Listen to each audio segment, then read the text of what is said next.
Hey everybody, welcome back to some bolt action coverage here as we continue on with the minor nations coverage. Today we're going to take a look at France and see what they bring to the table here in the current version of the game. We do get some army special rules, so let's jump right in. So first off, we got forward artillery doctrine. The FAO unit may call an artillery barrage twice instead of once per game.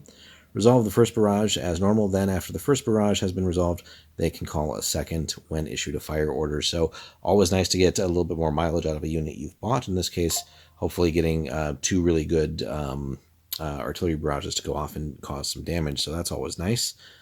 Gives you extra motivation to bring an FAO as well. We get highly motivated reserves.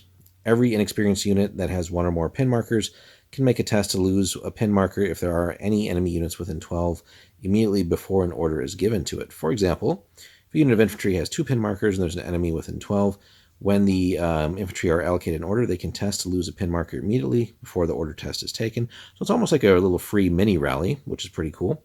You roll a die, 4, 5, 6, it's passed, and off goes a pin marker.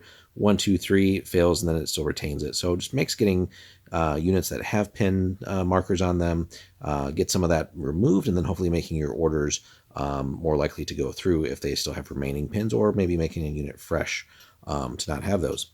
Once this has been done, continue to test to see if the unit obeys its order the usual way, even if they have lost their last pin marker because they had it. So in which case, sorry, let's say this. In which case, the order test is taken without negative modifiers from pin markers. But yeah, so you still need to take it basically because they essentially had it. I think at the start of the turn is how they're considering that. There's also the VB launcher. Attachment for the rifle converts it into a short-range light mortar with the following stats. The infantryman who has that can either shoot as a rifleman or a light mortar. So you get a 6 to 18-inch range, one shot, of course, HE, and it's basically an indirect fire little 1-inch template. But you can certainly plink a couple of guys with that if they're bunched up and cause a little bit of potential extra damage, maybe even get like 3 under there. So let's start jumping in here with some of the infantry units, and we'll lead off with sort of the HQ sections. You got the headquarters unit, you go platoon commander all the way up for that. You got company commander, which you got captain, major, your veterancy levels there. The officer and 2 men, right? You can have the 2 sort of bodyguards accompany as well with the corresponding veterancy levels, and essentially whatever is depicted on the model, right? Pistol, SMG, or rifle. You get our FAO, forward artillery observer, right? Air Force or artillery. Obviously, the artillery one, there's more incentive to take that for the Frenchies. And you got the 2 bodyguards if you want that. You do get the infiltrator rule as normal. Medic, again, fairly typical stuff here. Medic and up to 2 further men. And again, the corresponding veterancy levels there. So with that, we'll then jump into the regular units. Alrighty, guys, we're back. So let's take a look here. Infantry squads, the sort of bog standard infantry section, starting at inexperienced, but you can also get regulars if you want. And you got your points cost there, so fairly cheap if we go the inexperienced route, but there's obviously the very real downsides with that. The NCO could go with an SMG if we want. 2 men can have an LMG for 15 each, and then another man becomes the loader, so you can definitely bring some firepower. They can all get anti-tank grenades. You could also give tough fighters plus 1 point per model for any Senegalese tirailleurs, or tirailleurs, if you want the correct pronunciation or close to that. The entire squad could be given engineers as well, and then 1 person can also have the VB launcher. So you get a fair bit of flexibility in what you want your infantry squads to do. Essentially, if let's say we want to splurge on points, we can have tank hunters, tough fighters, and engineers kind of all bunched up with plenty of firepower with the 2 LMGs, and then even the little light mortar launcher attachment as well. So similar to when we looked at the Finns, we get a nice toolbox unit. We don't have to obviously spend all those points in every unit. That would definitely add up too fast. But the idea is here we can customize the units to do what we want with them. So then we get the Groupe Franc SES GIA Chasseur Alpine Veteran Infantry section, so basically Alpine Infantry. These guys are just by default vets, right? NCO and 4 men as the base, up to 7 extra men. So these 11 mans really. Squads, or sorry, 12 mans. 13 points for each additional guy. You can bring a fair few SMGs here, right? 3 in a squad. And really here you could go like kind of like the min-max thing in a lot of cases if we're playing like super competitive. Up to 2 men could also have an LMG, and again the loader. And another man becomes a loader. Always SMG armed men if present. So that's an interesting restriction right there. So might be one where you want to kind of split that between just having LMGs present and maybe no SMGs, and then just having the squad that decks out the SMGs. The squad can also get the anti-tank grenades. You also get that VB launcher present again. And here, if we want it to be thematic, and if it was relevant for like the scenario and the terrain and other special rules, they can get skis for free. Tank hunters for the anti-tank grenades, of course. Skis basically ignore movement penalties for snow and other winter conditions. So flavorful, but not always going to be relevant, right? Then the Foreign Legion veteran infantry, again, more vets. So we're noticing a good theme here. We can get fairly cheap and experienced in regulars, and then bring a fair bit of vets. Foreign Legion starts at 70, 14 points apiece for these guys. Add up to 1 additional man armed with pistol only for another 13 points. So and then a pistol armed man could have an SMG. 1 man gets the LMG, another is the loader, but always again the pistol SMG man if present, and we get the BB launcher again. Here, basically what we're paying for with this unit is to get stubborn, access to stubborn in quantity if we want to go with that. Then here the Moroccan Goumier, another vet squad, again base of 5 men here, just rifles. We can pack in 6 more men here, another 14 points apiece. Here we get SMG and a loader, no other like restriction on that, but now we get tough fighters in quantity.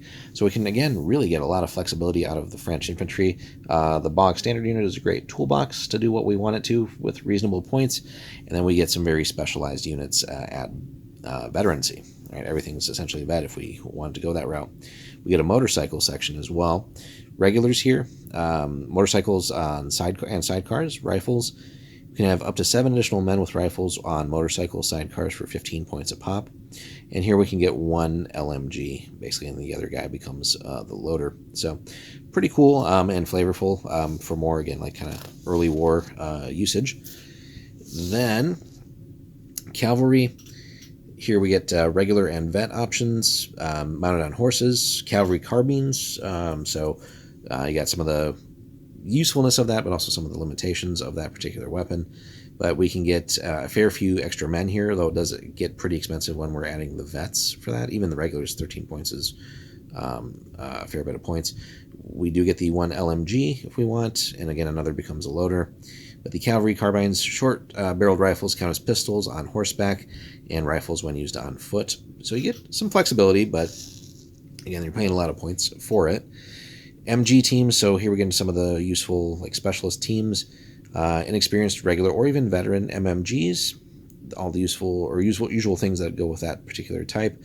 Regular mortars, we can go dirt cheap at inexperienced all the way up to still fairly cheap for vets. It does start as a light mortar, but where we will see the points really jump is then when we want to go medium mortar, where we another 15 points there. It does make it a fixed weapon, but we can also get the spotter for another 10 points, so fairly typical stuff. Definitely a good one to pay the points to get the medium. We already have enough light mortar type action with the BB launchers across the infantry units if we're paying the points cost there. Might as well get like the slightly bigger boom out of the regular mortars, the mediums. Boys anti-tank rifle teams, again, a lot of this is geared towards the early war, right, historically, but paying some points there, even all the way up to vet for the anti-tank rifle. And sniper teams, ubiquitous here, regular and vets. Sniper has the rifle and a pistol, spotter has a pistol, and then you get obviously team weapon, sniper, and infiltrator. So that kind of wraps up the infantry section. A fair bit of stuff that the French can actually bring. Very flavorful on the one hand, but also actually pretty solid all the way across the board with their choices. So next up, we'll jump into artillery. We get field artillery here. So go all the way inexperienced, all the way up through veterans. It's a light howitzer, but if we want to get again the sort of the bigger boom out of that, and really, if we're investing in howitzers, we probably want to go at least up to medium or maybe heavy. We're definitely going to pay a big chunk of points, 40 and 90 respectively. The gun shield can be added, which is pretty cool. And then the medium and heavies can also add the spotter. But yeah, that's definitely where the French can bring the pain, with having some of the bigger artillery pieces. And basically, yeah, you don't want your infantry caught beneath those templates for sure. AA guns, again, inexperienced up through vets. It's a light auto cannon on a rotating platform. And now here's the interesting one. We can add a second light auto cannon to the mount for 30 points, just to increase the firepower. So pretty cool. It's a big chunk of points, though. It's if we're inexperienced or regular, we're almost doubling the cost just to get that second cannon on there. Not necessarily more men to operate it, but it gives us the flak rule. AT guns, all the way, and again, inexperienced all the way up to vet. Light AT gun, again, kind of reflecting early war. We could replace it with a low velocity AT gun for minus 10 points, basically World War I vintage. But we could also upgrade the gun to a medium AT gun for 20 to just get that solid punch, which medium can definitely handle early war stuff if we're obviously like fighting or creating a battle where your opponent's also geared towards more early war, like a historical who would have faced what essentially situations. Medium that won't necessarily get it done against the heavies of the late war. The gun shield, the 37 mil, if we go the downgrade essentially. This low velocity light anti-tank gun counts as a light anti-tank gun, but with an armor pen of +3 instead of the usual +4. But basically, if you're going that, you're just trying to get the discount on that to make it cheaper to squeeze in another weapon, essentially. Basically hunting light vehicles at that point. Speaking of vehicles, let's get into the tanks that they have access to. We got the Renault FT. Again, dirt cheap overall for what it is. It's an armored carrier, though, basically a turret-mounted MMG. We could upgrade it to that low-velocity AT gun, but again, you're not getting a lot of punch out of that. I think it's more just ideal as a mobile machine gun that can go spray down squads and hunt down teams and stuff. But one-man turret, it is super, super slow. So in addition, we do not allow it to make any double speed run moves at all. It can be still given the run order, thus avoiding the one-man turret rule, but it still moves at its basic speed only. If we do go the low-velocity gun, it's again just punching at a +3 instead of a +4. But the French still have some cool tanks. The Char, D, and Renault light tanks are up next, though. 88 inexperienced all the way up to 132 for vets. Again, the low-velocity light anti-tank gun and a forward MMG. It does count at least as a light tank, though, so a little bit more armor. We could upgrade it to actually just a regular light anti-tank gun for the Renault R40. We could then go to light anti-tank gun and remove the armored all-around rule for +5 points. That's the Char D1. The last option, if we go Char D2, is a 25-point discount.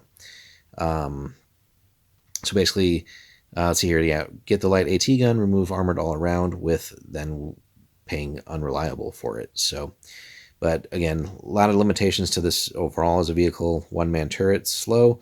The two lower level vehicles, armored all around. So kind of a mobile pillbox. So there's no bonuses for sneaking around to the side. The low velocity gun, again, punches at a +3. But then if we go all the way down to the Char D2, we're getting unreliable. So may or may not want to invest your points in those. Moving on, though, the FCM 36, AMC 35, Somois S35, and Hotchkiss. So again, they're just packing a lot of stuff into one here. Again, 84 all the way to 126 for veterancy. Another repeat here of the low velocity light anti-tank gun. Coax MMG, though, on this one. Still a light tank. We can pay the points to go the H38 route, regular light AT gun. The next option, the AMC 35, regular light gun, and then remove one-man turret. And then final option, the Somois, go the regular light AT gun and add reinforced front armor for 30 points. So it's definitely packing on the points, but better front armor is nice. I think without necessarily looking up real quick, I think it basically essentially makes it count as a medium from the front. One-man turret, right? We see where that applies, the light velocity thing again, and reinforced front armor for the S35. So, but the French did have some big boys here, getting into the Char tanks. So you have the B1 and B1 bis, bigger chunks of points, obviously, as you can see. one turret-mounted light anti-tank gun with coax MMG, a forward-facing hull-mounted light howitzer, and one forward-facing hull MMG. So all kinds of goofiness, but counts as a medium tank.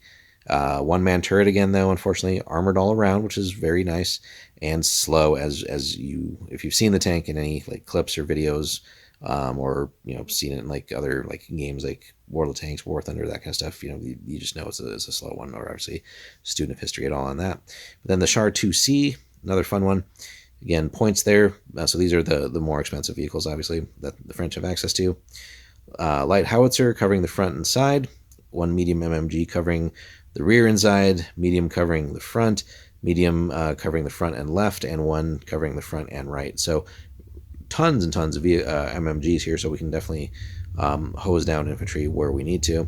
And then the light howitzer can do work as well. Got the medium tank. A single tank per army, though, representing a company commander's vehicle. It can be up armored to damage value 10 plus, as in a heavy tank, and given the command vehicle rule at 75 points, but you're definitely investing a lot of points there into one basket for your list. So if we're doing a vet with the upgrade, right, we're pushing 300 points, basically. That is a big chunk. So if it does go down early or pretty quickly, that's obviously a big gap in your remaining forces. It is slow in command vehicle, though, if we go with the command upgrade there.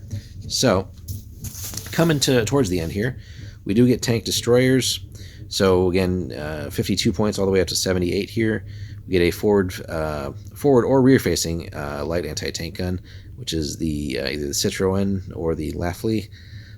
Soft skin vehicle, right? So we definitely want to keep this away from return fire, but we get a cool option here, and really I think more or less only with this. Replace the main gun with a rear-facing medium anti-tank gun for 20 points, and that's definitely where there's all the typical things that you might know for the French, but then like basically squeaking this in here. Very fragile vehicle at soft skin, but it's another way for us to get the very rare and hard to find medium AT gun for the French. So may well be worth considering bringing one of those in to deal with your typical opponents like your Germans and other stuff. Armored and recce. So they have some decent things here. Again, inexperienced all the way out to 84 for vets. Turret-mounted MMG, the Lafley again here, the 7+ armored car. We could remove the recce special rule if we want to downgrade for some of the other vehicles that are out there. We could also replace the MMG with a turret-mounted HMG and one turret-mounted rear-facing MMG for 15 points. That's the AMD Lafley.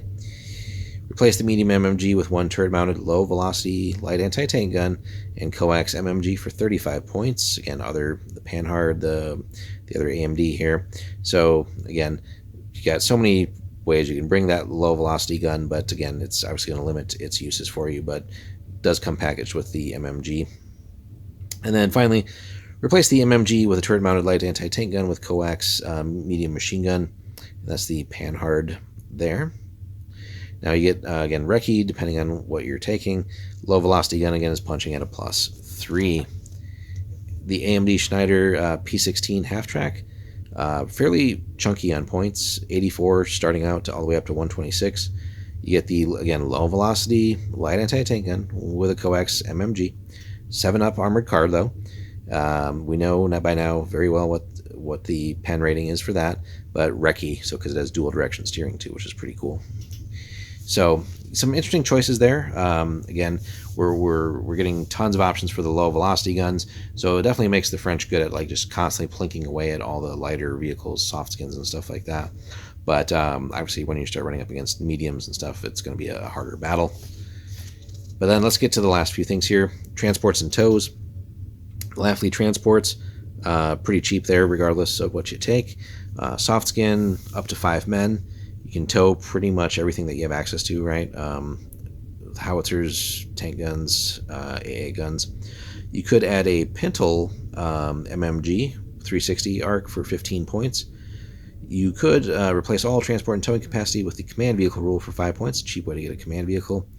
And then finally, add 2 Pintle mounted MMGs with 360 arc. Increase the transport capacity to 10 men for a big chunk of extra 30 points there, but it's the bigger 6-wheel truck. And really the two pintle-mounted MMGs can definitely do some work too. And also the command option is there. You get the Berliet VUDB carrier. 46 all the way up to 68 points. You do get a Ford LMG, 7 up actually, for damage value. It does count as an armored carrier, so that's something to consider. And you can basically carry around 7 men in that thing. Got a open-topped carrier, the Unic or Citroen half-track, 32 all the way up to 48 points. Still an armored carrier, 5 men. Capacity, some decent towing options. We could make the vehicle fully tracked and increase the transport capacity to 12 for plus 7 points, for making it a Lorraine 38. So that may well be worth it for the points, because a lot of those squads that we have access to can go up to 12 men. Either vehicle may add the pintle-mounted MMG for 15 points. Again, we're definitely venturing into paying a lot more for this, though. But again, could be worth it if you want to do a little bit of spray and pray there with that. And then finally, the fully tracked, fully enclosed armored tractors here. 36 to 54. It's a Renault Chenillette or Lorraine 37. Still an armored carrier. Got light or medium anti-tank gun, though, for towing, and the light howitzers. We can bring some weapons in. Add a forward-facing MMG for 10 points on the Chenillette only, or a pintle MMG with 360 on the Lorraine for 15 points, paying that extra 5 basically for the 360. And we can increase the tow to any gun and make the vehicle a half-track for free if we go the Somwa MCG MCL route. So there's the French for you guys. Obviously, kind of an eclectic mix of, an interesting mix of all types of units, infantry all the way out to tanks and carriers and stuff like that. But again, largely reflecting more or less an early war army with still a lot of stuff left over from like the 30s and so on and so forth. But still a fun, potent army, certainly for playing like that time period of the war. So definitely should be able to give any other early war army a good fight, especially on the infantry side. Really fantastic choices. Vehicles are probably going to let them down a little bit, depending on what the opponent brings, but just can be mitigated a little bit with smart play. And you definitely got to, I think, try to bring in at least one of the medium anti-tank guns and just try to make that thing do work. A lot of the light guns won't necessarily get it done, but you could also essentially just spam the hell out of light AT guns, essentially, between the low velocity and the regulars, and really just start plinking away at the opponent. If you have enough of those, eventually you're going to get some side shots and hopefully mitigate that too. And then the Army Special Rules, which again we can't forget, really bringing some extra value there. So just to show those one more time. The VB launchers added a unique little twist to the infantry. The forward artillery is almost like a default take, right? Just to get that second barrage. And then the reserves thing and shaking off pins is pretty damn cool as well. Let us know, guys, if you have a French army, have you had it already from previous editions of Bolt Action? Are you brand new to the French in this 3rd edition? What do you like? What do you see that's changed? And let us know how your games go and how you typically fare, and what in this interesting mix of units do you tend to take. Thanks so much for watching. We'll be back with another one soon. Be sure to like and subscribe, comment, and if you want to support us directly too, check out the pinned link in the description, or in the pinned comment rather. If you want to pick up anything from Warlord via that helps out the channel. Appreciate everyone who does. We'll see you in the next one.